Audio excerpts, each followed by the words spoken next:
लेखक हैं वो है मनोहर श्याम जोशी।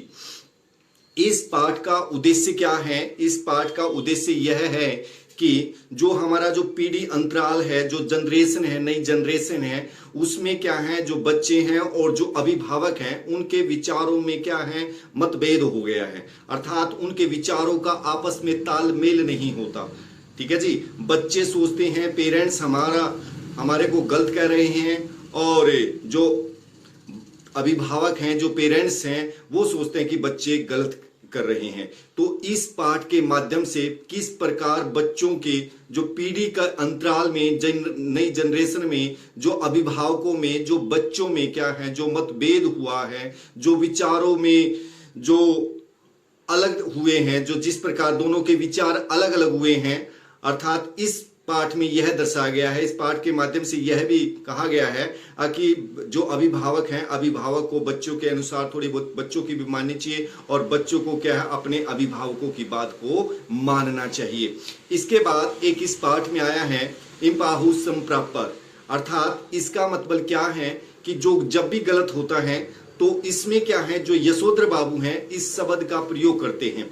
इस पाठ में क्या है, यशोधर बाबू के व्यक्तित्व के बारे में बताया गया है कि उसका व्यक्तित्व कैसा है, उन्हें अपने जीवन में कैसे संघर्ष किया, उनके बारे में इसमें बताया गया है।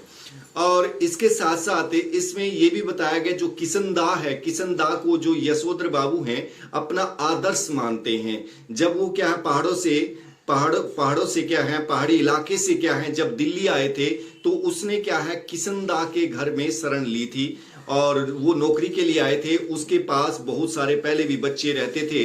तो जो यशोधर बाबू हैं उसकी क्या है, उम्र नहीं थी, तो उसने क्या है, उसको जो किशनदा है उन्हें क्या है, उसको रसोइये का काम दे दिया था, और 50 रुपए पर महीना भी देना शुरू कर दिया था, ताकि अपने कपड़े सिलवा सके, थोड़े बहुत अपने घरे पहुंचा सके। और उसके बाद जब क्या है, वो वहां रहते रहते क्या है, उसका ही अनुसरण करते थे, उसके चाल चलन, रहन सहन सभी उसके जीवन में उतर आए थे, अर्थात वो उन्हीं का पालन करते थे। किशनदा को अपना आदर्श मानते थे, किशनदा को अपना आदर्श मानते थे। तो इस पाठ के कुछ महत्वपूर्ण बिंदु हैं, उन महत्वपूर्ण बिंदु के माध्यम से इस पाठ की हम समरी को, सारांश को समझेंगे। तो पहला है ऑफिस। जो यशोधर बाबू हैं ऑफिस में काम करते हैं, तो जब वो क्या है, जब दीवार घड़ी, जो ऑफिस में जो घड़ी होती है उसमें क्या है 5:25 होते हैं। ठीक है। तो सभी ऑफिस वाले क्या हैं, तो वैसे उसकी जो यशोधर बाबू पंत हैं उनकी घड़ी में 5:30 होते हैं और उसमें 5:25 होते हैं। सभी क्या हैं, सभी ऑफिस वाले जो उसके नीचे जो कर्मचारी थे तो वो क्या है, अपना अपना काम छोड़ देते हैं। और उसके बाद क्या है, तो वो उससे जो यशोधर पंत हैं उससे भी काम छोड़ने के लिए कहते हैं कि अब छुट्टी का समय हो गया है।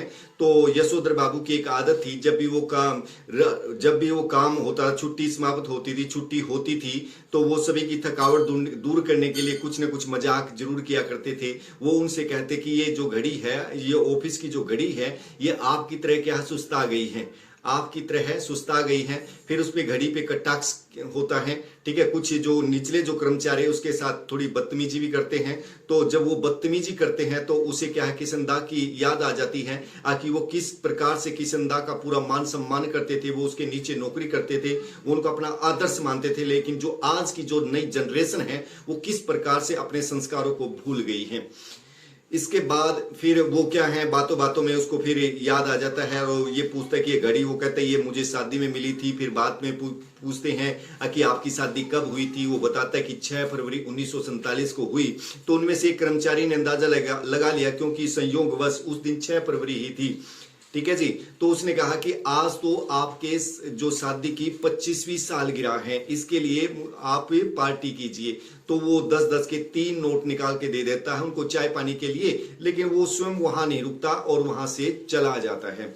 इसके बाद फिर आता है ऑफिस से घर। वो ऑफिस से घर क्या है, जाते समय वो कभी भी सही टाइम पे घर नहीं जाते थे। वो क्या है, रास्ते में बिरला मंदिर में जाते थे और कई जगह उद्यान में समय व्यतीत करते थे, प्रवचन सुनते थे। ठीक है जी। उसके बाद वो साग सब्जी लेकर 8:30-9 बजे के आसपास क्या है, अपने घरे पहुंचते थे। इसके बाद हैं जो बच्चे हैं उनके बच्चों के बारे में बताया गया है कि इनके 3 लड़के हैं, 1 लड़की है। जो एक लड़का है वो किसी प्रमुख विज्ञापन कंपनी में काम करता है और जो दूसरा लड़का है वो आईएएस की तैयारी कर रहा है। पहले उसका टेस्ट क्लियर हो चुका है लेकिन उसने वो नौकरी नहीं की। उसका मानना है कि मैं इस छोटी नौकरी के लिए नहीं बना हूं, मुझे बड़ी नौकरी चाहिए, वो इसके लिए वो तैयारी कर रहा है। जो तीसरा लड़का है वो स्कॉलरशिप लेकर अमेरिका चला गया है और जो एक लड़की है वो भी क्या है विदेश में अमेरिका में जाना चाहती है। उसके लिए शादी के कई रिश्ते आए लेकिन उसने क्या है सभी को अस्वीकार कर दिया था। उसके बाद आता है पत्नी, उसकी जो यशोधर बाबू पंत की जो पत्नी है पहले एक संयुक्त परिवार में रहती थी लेकिन अब वो क्या है अलग रहने लग गए। तो उसने क्या है अपने आप को क्या है अपने बच्चों के अनुसार, समय के अनुसार अपने आप को ढाल लिया, अपने आप को ढाल लिया। जैसा बच्चा चाहते हैं, जैसा समय चाहता है, उसने क्या है समय के अनुसार, अपने बच्चों के अनुसार अपने आप को ढाल लिया था। उसके बाद है जो हुआ होगा। जो हुआ होगा, जब उसने किसी से पूछा कि जो किशनदा है, किशनदा के जो नजदीकी थे, उससे पूछा कि किशनदा की मृत्यु कैसे हुई, तो उसने कहा जो हुआ होगा। अर्थात जो हुआ होगा से अभिप्राय पता नहीं क्या हुआ होगा क्योंकि उसके पास कोई रहने वाला नहीं है, ठीक है, कोई उसका वाली वारिस नहीं था, ठीक है। तो इस कारण से क्या है वो क्या है वहां से इस कारण से उसने पता नहीं कि उसकी जो मृत्यु है वो किस प्रकार से हुई है। तो जो यशोधर बाबू पंत हैं वो भी सोचते हैं शायद मेरी भी मृत्यु इस प्रकार हो क्योंकि जब जिसके साथ विचार नहीं मिलते उसकी भी वो किशनदा की तरह वो भी क्या है शादी नहीं करना चाहते थे लेकिन उसने क्या है किशनदा ने उसको शादी करने के लिए प्रेरित किया था। उसके बाद है लगाव, अर्थात किशनदा का उसके यशोधर बाबू पंत को बड़ा लगाव था। उसने क्या है जब भी वो किशनदा सवेरे जल्दी उठ जाते थे और जो यशोधर पंत है नहीं उठते थे तो सवेरे क्या है उसको अपने साथ क्या घूमने के लिए लेके जाते थे, घुमाने के लिए लेके जाते थे। अर्थात उसको क्या है उसकी सेहत का भी ख्याल रहता था, किशनदा को यशोधर बाबू पंत की सेहत का भी ख्याल रहता था, ठीक है जी। इस कारण से उसे क्या है जो किशनदा है, किशनदा ने यशोधर बाबू से बड़ा लगाव था, बड़ा स्नेह था, वो उसे बड़ा चाहते थे क्योंकि जब वो उसके पास आया था तब भी उसने क्या उसकी उम्र नहीं थी, फिर भी उसने क्या है उसको अपने पास से रख लिया था। इसके बाद है मन में दबंधव,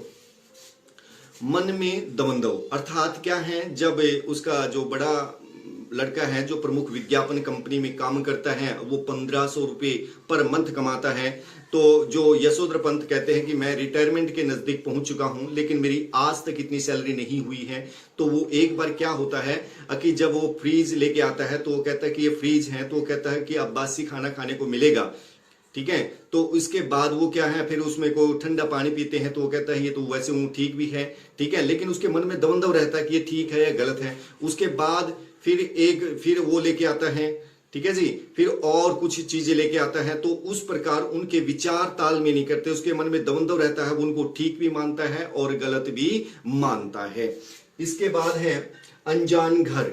एक बार क्या हुआ कि जब वो रात को क्या है बिरला मंदिर से प्रवचन सुनते हुए जब वापस आए 8:30 बजे के आसपास आए तो उसने क्या अपने घर के बाहर बहुत सारी गाड़ियों को देखा, लड़ियां लगी हुई देखी, लाइटें देखी और वो अपने घर को पहचान नहीं पाया। उसने देखा कि मैं अनजान घर में तो नहीं आ गया हूं।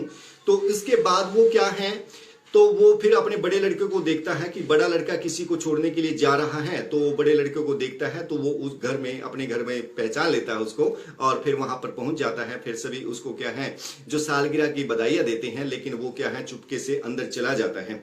तो सभी जो मेहमान थे उसको केक काटने के लिए कहते हैं क्योंकि वो कहता है कि हमारे यहाँ कब से केक कटने लगे, ये तो अंग्रेज करते थे, हम नहीं ऐसा करते हैं, ठीक है।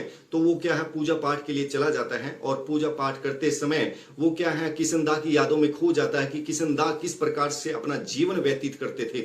तो उसके बाद क्या है सिल्वर वेडिंग। वो कहता है कि आपकी जो आज शादी की 25वीं सालगिरह है पिताजी, तो हमने सोचा एक छोटी सी पार्टी कर लेते हैं, इस कारण से क्या है इस पार्टी का आयोजन किया गया है, ठीक है जी। उसके बाद क्या है गिफ्ट। तो जब फिर वो क्या है पूजा में बैठे रहते हैं तो उसकी जो पत्नी है उसको झिड़क कर लेकर आती है कि आज ही आप यहाँ पर सारा समय लगाओगे, तो वो क्या है, फिर वहां चला जाता है, फिर वो क्या है उसके बाद क्या है वो गिफ्ट खोलते हैं, तो गिफ्ट में से क्या एक बड़ा सा गिफ्ट उसको खोलते हैं, तो गिफ्ट खोलने के बाद उसमें से क्या है एक ऊनी गाउन निकलता है, तो वो कहते हैं कि ठीक है पिताजी ये आपके लिए बहुत अच्छा है कि आप सवेरे ठंड में ठीक है जाते हो रहते हो, तो वो कहते हैं वो ठीक है, लेकिन उसका लड़का कहता है कि ये ठीक है पिताजी आप जब दूध लेने जाया करो तो ये गाउन पहन कर जाया करो, ठीक है। तो उसको क्या है वो गाउन तो अच्छा लगा, लेकिन जो उस लड़के की जो वो बात थी कि आप दूध लाया करो इसको पहनकर, तो वो बात क्या है उसको चुभ गई। इस प्रकार क्या है जो बच्चे हैं और जो अभिभावक हैं उनके विचारों की आपस में तालमेल नहीं होता, तो किस प्रकार से अभिभावकों को और विचारों को, अभिभावकों को और बच्चों को आपस में विचारों का तालमेल करना चाहिए, यही इस पाठ की शिक्षा।